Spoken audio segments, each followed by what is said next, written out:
A lot of people that I have met who are married, they are afraid to tell their wives for the same purpose. If they have a moderately good marriage, they're afraid of a divorce. They don't want to lose this person. And this is something, as I said many times, it's not very well accepted, especially in a marriage which you've kept it a secret. Because they go, well, if you kept that secret, what else have you kept secret? You know, maybe it's a betrayal. Yeah, it becomes a betrayal, and that's the thing that hurts a woman more so than being a transvestite, is that you lied to them, you hid from them, you betrayed them. And a lot of them feel more offended by that, and they never forgive it. Did that happen to you? That happened to me 2 times. Now, the thing is, we go to clubs and we meet girls who think this is great. And there are a lot of women that do find this very intriguing. But I really think that there are not many women who would like it for their husbands or boyfriends. That's fine. That's fine. Well, that smells good. Ooh. Would you like another rum coke? It's really symptomatic of a dysfunction. You know, if you want to talk about it in medical or psychological terms. And the only remedy or the only cure to this disease or dysfunction is to do this, because it's like as if I took a part of me and locked it in a closet for a long time. If you lock anybody in a closet, they begin to... I don't know if I agree with the word disease. No, I was about to raise this with that. They don't want it. Disease Nobody else is not wants to do that. Nobody else wants to do that. This is not a disease. I think the dysfunction comes in not from the cross-dressing, but the reaction from others. Yes, from the it's reaction. the general public, the society rejection. It's not within me. I'm very comfortable with me. It's with Joe Blow over there that I'm not comfortable with. Whatever it is, there is a dysfunction. I take you to the bars.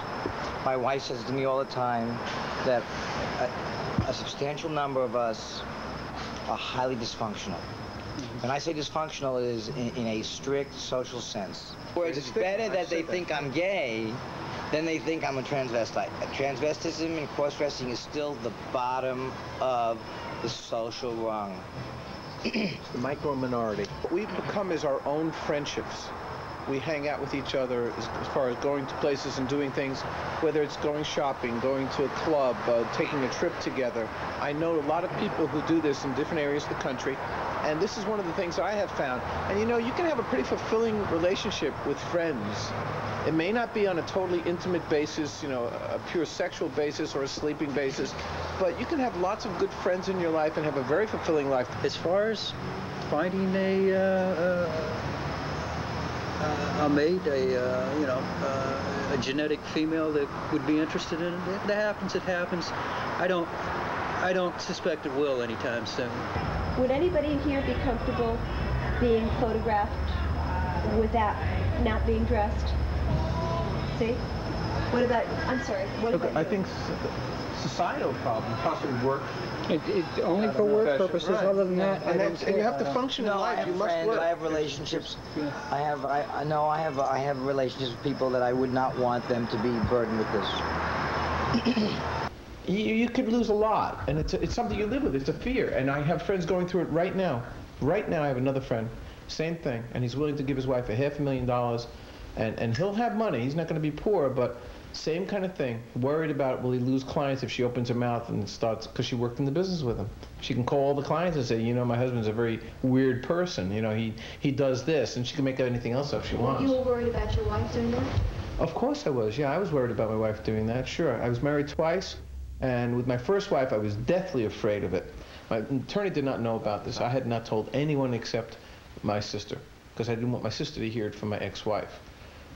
So I figured, you know, I better tell her. I didn't tell my kids. We kept that from the kids. That was not needed. That did not have to be done. But yeah, the fear was there. And second wife, same sort of situation. Would you want to get married again? If I found somebody, I could get married. Sure, I could. I've often thought about that. I won't ever closet this again. They're going to have to accept my lifestyle. Obviously, whatever lifestyle they have, I'd have to accept theirs too. But I would, yeah. I like one-on-one relationships. I've always been that kind of person. But I'd rather be by myself than go through torment again. I won't do it. It's not worth it. Women tend to keep their elbows a little closer to their bodies, okay? And when they are moving their hands, they're not in fists. Like a lot of guys dance like this, with their hands in their fist, okay? And if you take your hands and you start making them like this, I'm exaggerating it right now. But you see, now you're getting that flow. You're You got a figure 8. Without even trying, you can't, there's almost no way of doing that without the hip moving. And the hip is where it's at. Men dance from shoulders, women dance from hips. Now, if you want to get... Now, I'm going to do some other things. I don't think you can follow me, but this is a forward, back, forward. 1, 2, 3, 4, 1, 2. Look at this girl go. You go, girl. Just remembering what. Is you do go to aerobic classes. You can wear a tight top, but realistically, you should wear a bra to make sure they stay in position. I have had a couple of circumstances that were very, very funny. One time I was dancing really hard and I was wearing this thing and I had nothing underneath. I was dancing, and all of a sudden the girl I was dancing is laughing. I go, "What you laughing?" Look like a cyclops. They both ended up vertically, right in the middle. And I went, "Holy shit," I'm trying to readjust them and move them all over the place. So there are fun things that happen. Here I am in Central Park, jogging in drag. Has to be one of the first time I think anybody has jogged in drag in Central Park. But it's kind of fun just being out there and just doing things that regular people do, instead of hiding all the time and just maybe going shopping or going to a club at night. And this is kind of fun. And even though I know people might be looking at me because I feel like a very, very strong woman, I don't care. I mean, how would that work if we really like dancing or whatever? Well, I do that all the time. But I go to special bars where I meet women. I don't go to regular bars dressed. I'm talking about a woman that you might like to date.